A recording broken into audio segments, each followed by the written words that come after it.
Hello and welcome back to the Daily Brew, the devotional where every day we try a new brew and we see what God is brewing for us in the Bible. Yes, it's cheesy, but it's true. It's day 293. Looks like we are 1 week away from getting to 300, which is pretty incredible. I've got a brand new tea I've never ever tried before, very intrigued about it. But let's check that we're reading from the same verses today.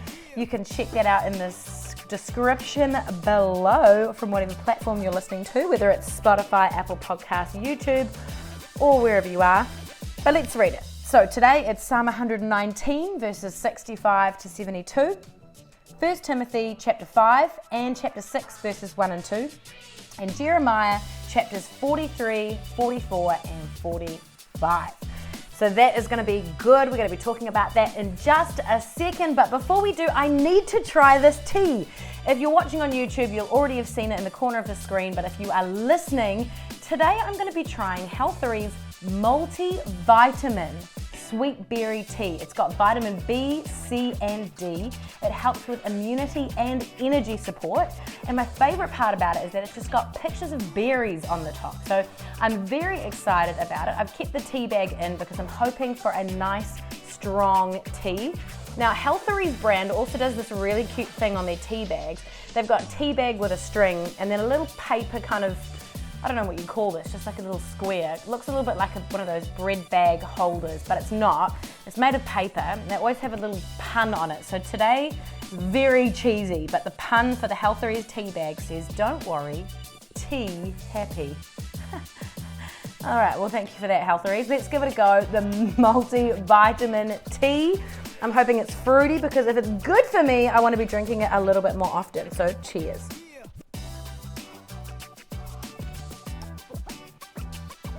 Okay, my first reaction was just as I was taking my first sip, it smelled like a vitamin C tablet.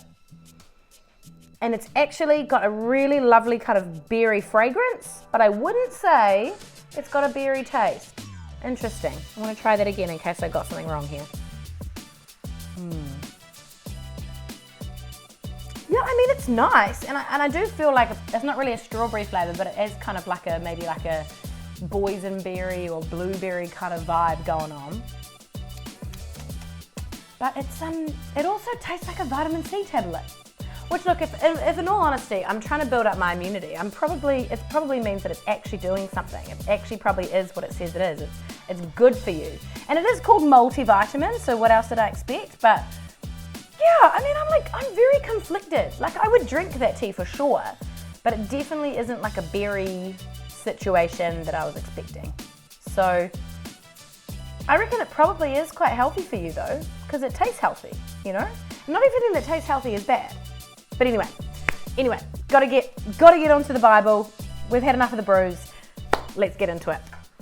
Smith Wigglesworth, if you've heard of him before, he's a prolific minister and a healing evangelist. He once wrote, "Great faith is a product of great fights. Great testimonies are the outcome of great tests. Great triumph can only come out of great trials."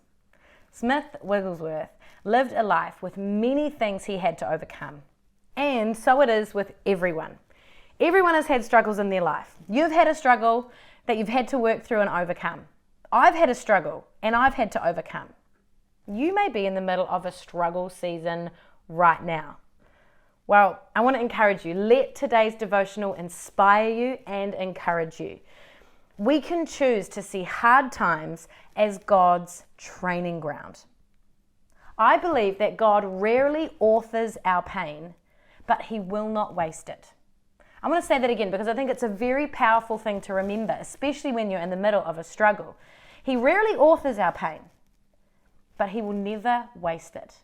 If we allow Him to use our pain, He will use it for His glory, He will use it for your benefit, and He will use it for good. The psalmist today has people who are slandering him, lying about him, but instead of getting angry, he reaches out to God and asks Him to teach him something through it. Teach me knowledge and good judgment, for I trust your commands, he writes. You are good, and what you do is good. Teach me your decrees. And get this one in verse 71, because man, this is encouraging. It was good for me to be afflicted, so that I may learn your decrees. It was good for me, he's basically saying, that I've had this opposition come at me because I have reached out to you and I know more of you and your truth. So if you're in the middle of a frustrating situation, be encouraged that God can use it for good. Perhaps he's teaching you something, training you, stretching you to prepare you for the season ahead. Who knows? As Christians, we mustn't forget too that we're also called to look after those who are going through tough times. Today, Paul gives Timothy some really practical instruction on how to look after such people. He talks about caring for the old and the young, caring for the needy, taking care of extended family, taking care of leaders, and taking care of yourself. Again, I feel like it's worth taking a wee sidestep to give a scripture in our passage today a little bit more context. The passage is at the start of chapter 6, and it says this: all who are under the yoke of slavery should consider their masters worthy of full respect, so that God's name and our teaching may not be slandered.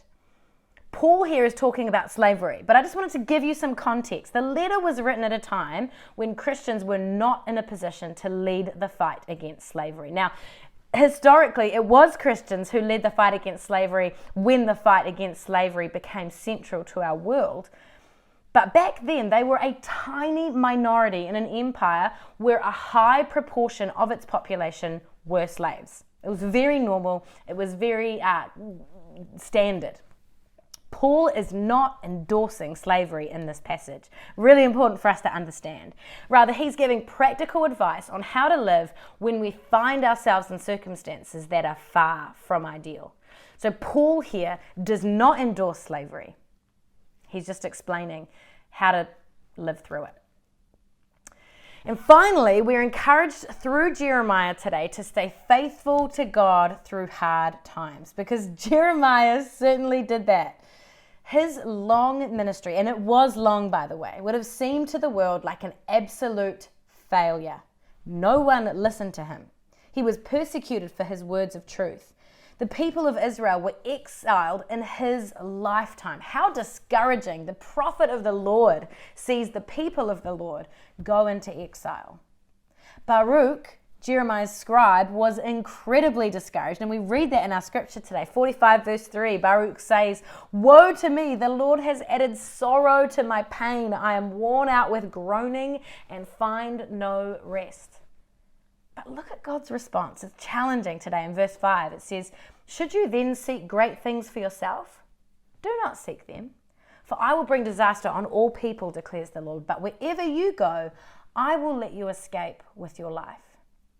It can be so tempting in this life to pursue success and what the world says success looks like: wealth, prevalence, acclaim. But we aren't measured by God on our success. We are measured on our faithfulness and obedience. It was Mother Teresa who said, "I am not called to be successful, but to be faithful." Whew, what a challenge. God is with us in the middle of the hardship, and he calls us to more. All right, time for verse of the day, and today it's 1 Timothy 5 verse 22. It says, "Do not be hasty in the laying on of hands, and do not share in the sins of others. Keep yourself pure." As Christians, we're called to be set apart. It may feel more difficult than ever to remain pure in this day and age, but the battle for purity has raged within the followers of Jesus for millennia. Keep yourself pure. Choose to live set apart. If God is expecting us to do it, he can also empower us to do it. Be encouraged today. Because that's it today for the Daily Brew. Thank you so much for having me. I hope and I pray that you are encouraged if you are in the middle of a trial today, that God is with you, that he is for you, and that he is always, always good. If it's the start of your day, have a wonderful day. And if it's the end of your day, good night, sleep tight, and we'll see you back here tomorrow for our store-bought can or bottle and day 294 of the Daily Brew.